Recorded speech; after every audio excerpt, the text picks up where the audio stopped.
Questa variante sta circolando, per fortuna non nella nostra zona per il momento, ma abbiamo dei cluster in provincia di Padova.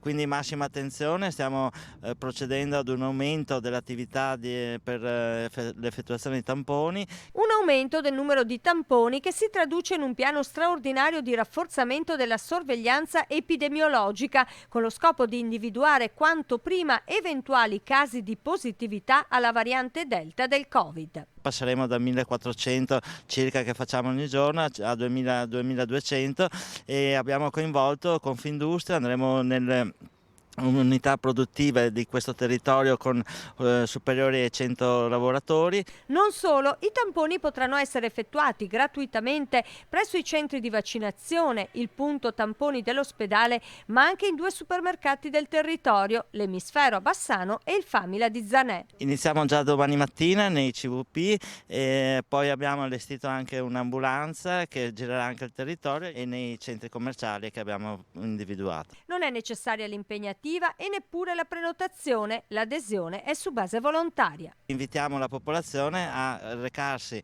a fare il tampone nei nostri centri vaccinali dove oltre al vaccino per la prima dose è possibile fare gratuitamente anche il tampone, ma anche dove vedranno un set tamponi, se si fermano un attimo, facciamo il tampone, è gratuito e gli rilasciamo il relativo certificato.